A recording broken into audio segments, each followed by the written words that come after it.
The late November wind swept through Austin, carrying the scent of roasted turkey and pumpkin pies from neighborhood kitchens. Richard Alvarez, 61, sat back in his worn leather chair, pressing his phone to his ear. His voice carried a trace of hope, though it trembled after too many lonely holidays. "Emily, sweetheart, I was thinking I could bring Mom's stuffing this year." Little Noah still loves it, doesn't he? On the other end, silence stretched a beat too long. Then came his daughter's reply, cool, rehearsed, unyielding. "Dad, this year you don't need to come. We're having dinner just with Mark's family." For a moment, Richard felt his chest tighten, as if a string had been cut inside him. He had rehearsed other questions. "Do you need extra chairs? Should I come early to set the table?" But all of it dissolved under 4 words. "You don't need to." He said nothing. Outside, a sparrow fluttered against the frosty window. Then, unexpectedly, Richard chuckled. It was a laugh stripped of warmth. "So, he wants a Thanksgiving without me? Fine. But remind him, every meal he eats, every holiday he brags about, was built by these hands long before tonight." Emily didn't answer. The line went dead. Richard lowered the phone, fingers tapping against the table. Slowly, he turned his laptop screen toward himself. Among the browser tabs was one he had kept open for months. Noah's college fund account. $1,200 wired every month, as steady as a heartbeat. His hand hovered over the touchpad, and in that pause, something changed. His eyes no longer belonged to a father begging for a seat at the table, but to a man who had just remembered the power he still held. This was not the end of Thanksgiving. It was the beginning of something else entirely. If stories like this hit close to home, don't miss what comes next. Subscribe and stay with us, because every family secret has 2 sides, and sometimes the truth is darker than fiction. Richard Alvarez wasn't the kind of man who ever asked for much. For 30 years, he ran a modest auto repair shop on the east side of Austin. His hands were always darkened with grease, his shoulders bent from decades leaning over engines. But behind those calluses was a quiet pride. Richard had built an honest life with his wife, Linda. Together, they raised Emily with the hope she'd never have to count spare change the way they once did. When Linda passed away from ovarian cancer, Richard's world cracked. Emily was his only anchor, the last piece of family he had left. He swore to himself that she would never feel the kind of loss he carried every night when he rolled over to a cold pillow. So, when she married Mark, an ambitious young insurance broker with expensive tastes, Richard told himself this was what Linda would have wanted: a daughter safe, comfortable, secure. Comfort, however, came at a price. Richard sold a piece of land outside Bastrop, land he once dreamed of retiring on, and handed Emily a check for $65,000. "Down payment for your new home," he told her, smiling through the ache in his chest. She hugged him, said thank you, but her eyes were already darting toward Mark, who was calculating square footage. Then came the college fund.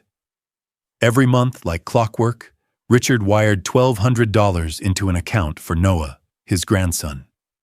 He told himself it wasn't charity. It was an investment in the boy's future, in Linda's dream of seeing her grandson walk across a graduation stage. The transfers became as steady as his heartbeat, so steady he barely noticed his own account shrinking. When a thunderstorm ripped the shingles off Emily's suburban roof, Richard wrote another check, $9,000 this time. When Mark said his SUV had died, Richard dipped into his 401k and bought him a newer model. "You'll need reliable wheels for client meetings," Mark had said, shaking Richard's hand as if sealing a business deal, not accepting a gift from family. Each sacrifice left a paper trail, receipts folded into envelopes, bank slips stained with motor oil, credit card statements tucked into a file labeled simply, "Sacrifices," If you lined them up, you could chart the erosion of a man's savings and his place in his own family. Because as the checks kept coming, Richard's chair at the holiday table kept moving. At first, he sat at the center, carving turkey while Emily and Mark clinked glasses. Then, a year later, he was nudged to the far end, beside the cousins. The next year, he was seated near the kitchen door, where waiters in white shirts brushed past with trays. By last Christmas, his name card wasn't there at all.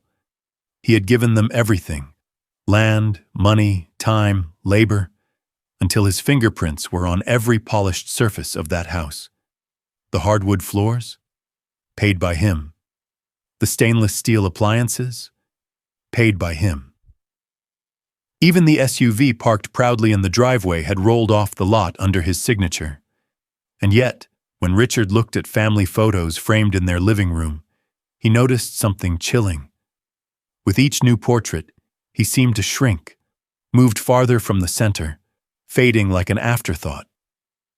It wasn't just distance, it was erasure. And for the first time in years, as he stared at that college fund account glowing on his laptop screen, Richard realized the truth. He hadn't been a father. He'd been a sponsor. Richard hadn't planned to stop by that evening. He was on his way home from the shop when he saw the glow of string lights spilling from Emily and Mark's house. Laughter echoed through the frosted windows.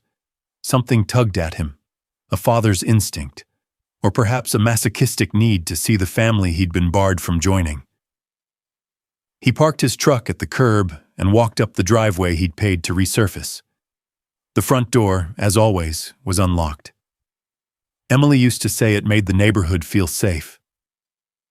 Richard stepped inside quietly, the warmth of roasted lamb and expensive wine washing over him. The dining room was alive with chatter. Emily sat beside Mark, her in-laws across the polished mahogany table. Crystal glasses sparkled in the light of a chandelier imported from Italy, the kind of luxury Richard knew by heart, because he'd footed the bill. Conversation died when he appeared in the doorway. Forks froze mid-air. Mark leaned back in his chair, a smile tugging at the corner of his mouth. "Well, look who wandered in," Mark said, voice dripping with condescension. "The old mechanic himself." "Still smell like motor oil, Richard? These are business-class conversations. Not really your lane." The room chuckled nervously. Emily lowered her eyes. She said nothing. No defense, no protest. Just silence. Richard stood still, his jaw tightening. In that silence, the world slowed. He saw the 70-inch television mounted above the fireplace, the stainless steel kitchen behind Mark, gleaming like a showroom, the Italian leather chairs around the table polished and creaking under entitled bodies. Every piece of it, every shining surface, carried the imprint of his sacrifices, his land, his savings, his hands. His gaze returned to Mark, who now swirled his wine with theatrical boredom. Richard's heart should have been breaking. Instead, it hardened. The humiliation no longer stung. It calcified into something sharper. Enough.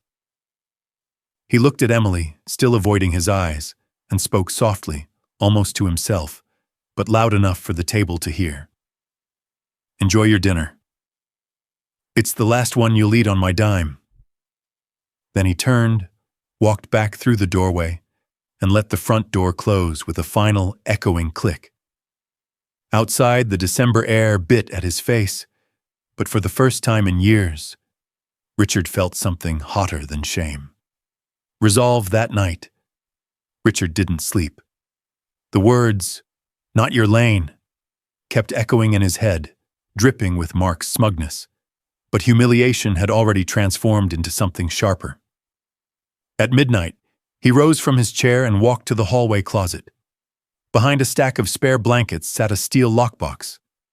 Richard pulled it onto the kitchen table and turned the key. Inside lay the record of 5 lost years. He lifted the manila folder labeled in block letters. Sacrifices.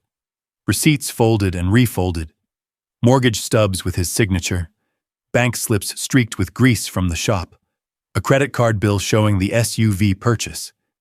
Each page was a piece of flesh carved off him, proof of how he'd bartered his dignity for the illusion of belonging. Richard methodically laid them out in rows. He took his phone, snapping photographs of each document, uploading them into a folder in the cloud. Digital proof. Indestructible. If anyone ever questioned his story, the evidence would remain. Then he reached for the phone again. The call to the bank was strangely easy. "Customer service, how can I help you today?" "I need to cancel 2 automatic transfers," Richard said, voice calm, steady. "Yes, sir. I see the $1,200 monthly to a college savings account and the $2,300 to Wells Fargo mortgage. Effective immediately?"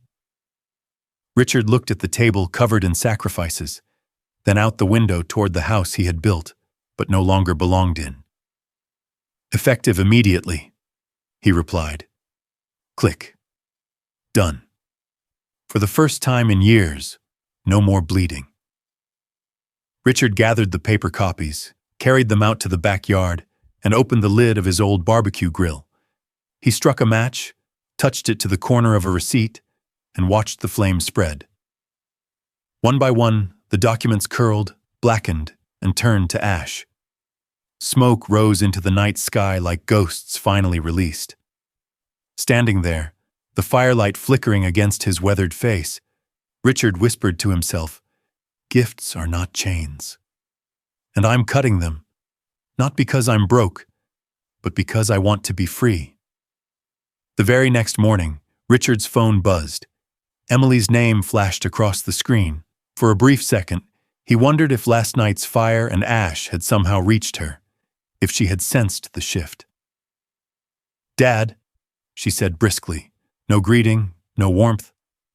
"Mark's tied up with a client. Can you pick up his parents from the airport? Their flight lands in 2 hours." Her voice carried the tone of someone giving orders to an employee. "No please, no thank you. Just expectation." Richard paused. The old Richard, the one who kept writing checks, might have hesitated, might have swallowed his pride and said yes out of habit. But the man standing in his kitchen now, with smoke still lingering in his hair from last night's fire, was different. "Of course, sweetheart," he said gently.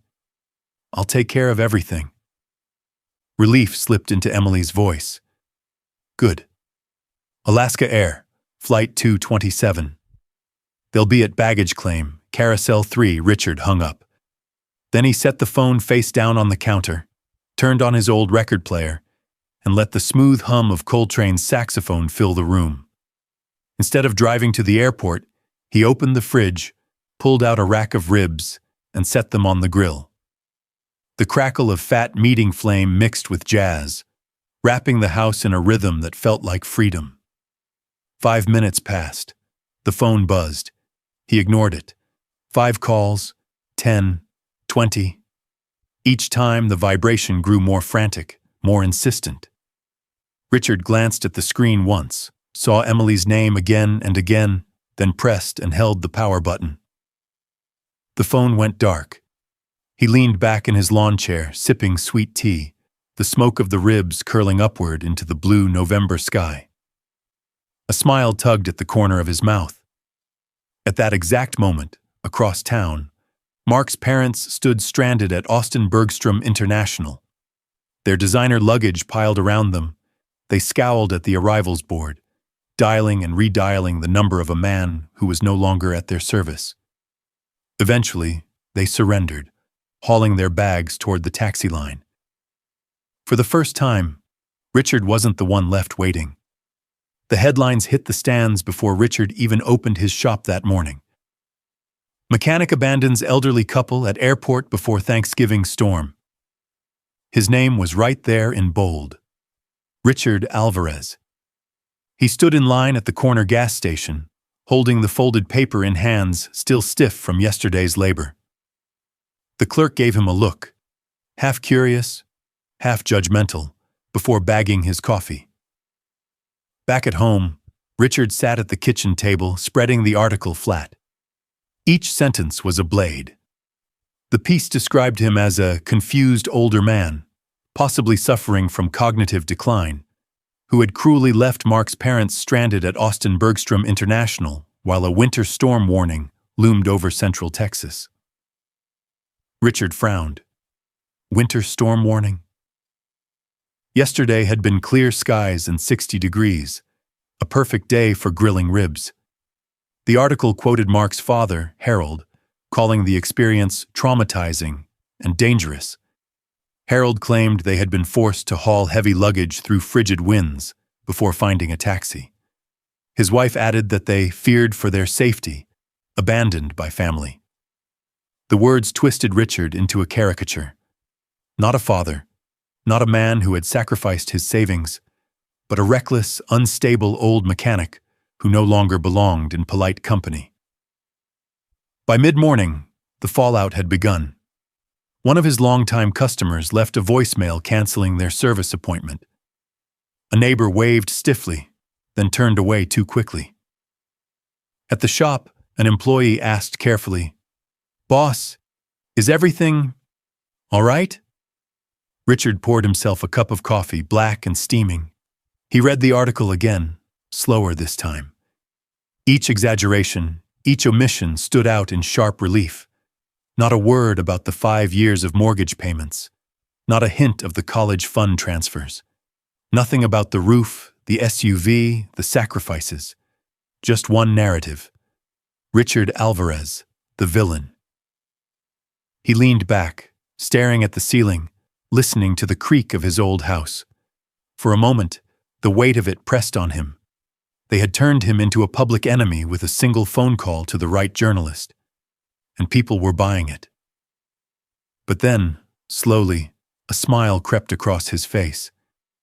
If they wanted war in the court of public opinion, so be it. He had evidence. He had receipts. He had the truth, inked in grease and debt and ashes. Richard lifted his mug, took a long sip, and whispered into the quiet kitchen. Fine. They want this public? I'll take it public. To the very end, and just in case his plan went sideways, Richard prepared a failsafe.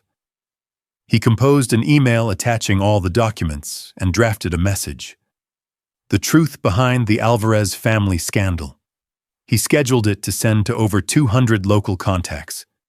Business owners, church members, neighbors, at midnight Thanksgiving night.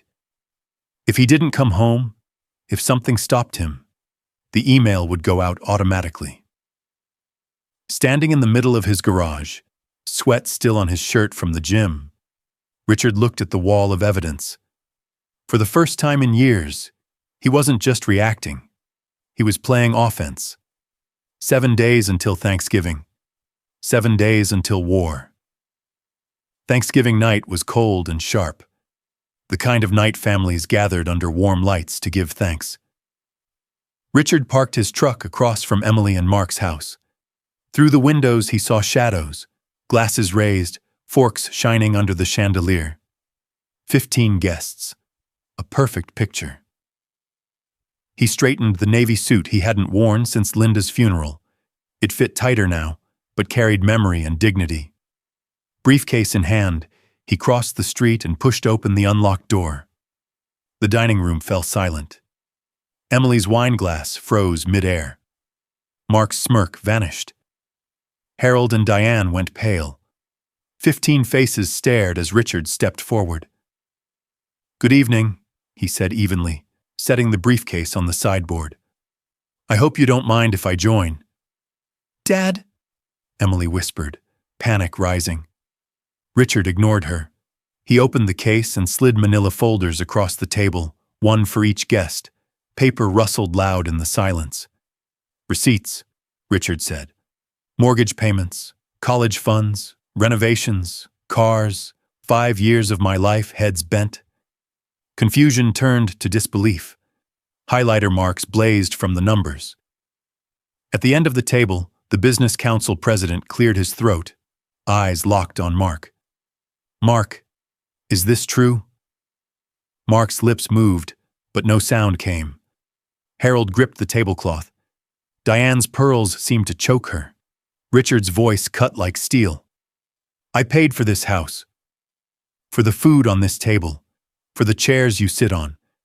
And in return, I was told I wasn't welcome. Because my hands smell of oil. Because I don't belong at your table. A murmur swept the room. One guest leaned to whisper. Another stared at the documents in horror. Emily broke down. Tears streaked her cheeks. Dad, please. I just wanted peace between families. Richard turned to her, cold but steady. You chose peace by burying your father. You chose harmony by cutting me out. So eat. Enjoy. Because this is the last supper you'll ever have on my dime. He snapped the briefcase shut and walked to the door. Behind him, chaos erupted. Guests demanding answers. Diane stammering. Harold flailing to control the room. Mark slamming his fist, words lost in the noise. Emily sobbed, clutching her napkin like a lifeline. Richard didn't look back. He stepped into the frosty night and closed the door behind him. For the first time in years, he carried no checkbook, no groceries, no shame. He carried only freedom. The morning after Thanksgiving, Austin buzzed with whispers. Word always traveled faster than truth. By noon, Harold's phone wouldn't stop ringing. Business partners demanded clarification. The country club placed his membership under review. Diane quietly canceled her charity gala, blaming personal matters. Mark fared no better. A client pulled out of a deal, citing unsettling revelations. His LinkedIn inbox, once overflowing, now sat in silence. The perfect suburban empire, built on Richard's silent checks, was collapsing in full view. Inside the Alvarez house, Emily scrolled through her phone, eyes swollen from crying. Message after message lit the screen. Is it true? I never knew your dad paid for everything. She began typing a reply, then deleted it. Even her excuses rang hollow.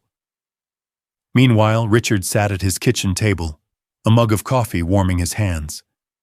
The local paper lay folded beside him. He didn't bother opening it. He didn't need headlines anymore. He was living the truth himself.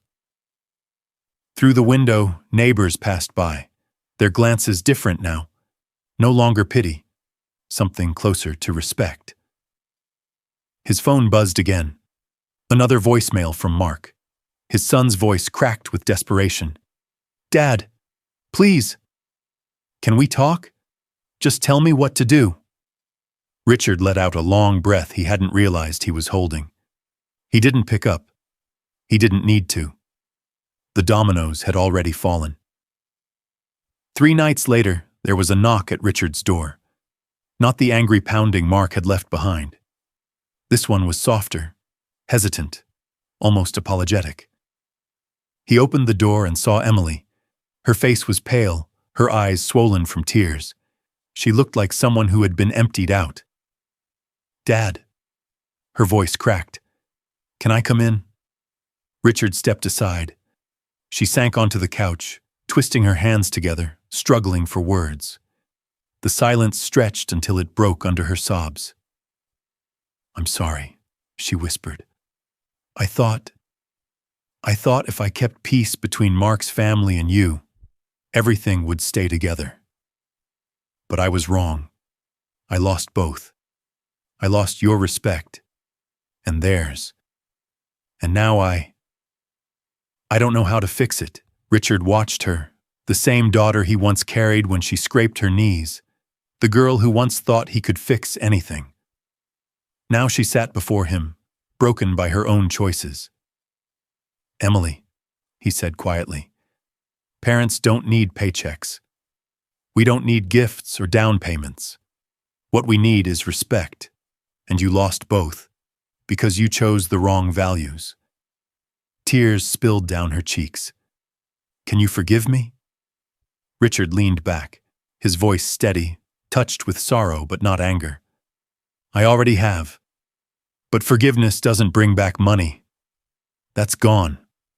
What's left is choice. If you want to rebuild with me, start with respect. Not with another check, Emily nodded through her sobs. It wasn't the answer she wanted, but it was the truth she needed. And for the first time in years, Richard felt the weight lift. He hadn't just cut the chains of money. He had redrawn the lines of family. Richard stood alone in his living room, eyes fixed on the framed photo of Linda. Her smile, gentle, unwavering, reminded him of a time when sacrifice was shared, not exploited. His voice came low, steady, reflective. A true gift doesn't come with conditions. You give because you love, not because you expect something in return. But endless sacrifice, without respect, that doesn't make you generous. It makes you a slave. He placed the photo back, his thumb brushing the edge of the frame, then turned away. Boundaries, he continued, are not walls against love. They are what love becomes when it matures. A father's role is not to buy his child's loyalty, but to teach respect by living it. Later that week, Richard sat in a quiet diner across from an old friend. Between them, simple plates of fried chicken and mashed potatoes sent up warm steam. For the first time in years, Richard's smile wasn't heavy or strained. It was light, real. And in the stillness of his thoughts, his voice returned once more. I thought I was losing my family. But what I lost was only the illusion of love. Love that could be bought with checks. Real love doesn't need receipts. Richard laughed softly with his friend, his heart unburdened at last. Richard's voice lingered one last time, no longer speaking to Emily or Mark, but directly to us. If it were you, would you have cut the money as quickly as I did? Or would you have given them one more chance? What separates a true gift from a trap dressed up as generosity? And if you forgive your child, would you ever open your wallet again? Or does forgiveness live only in the heart, not in the bank? His words hung heavy, daring each listener to answer in their own heart. If this story touched you, share your thoughts. Have you ever felt taken for granted by the ones you love most? And if you want to hear more stories like this, don't forget to follow, subscribe, and share this with someone who might need it. Because sometimes, the hardest stories are the ones that finally set us free.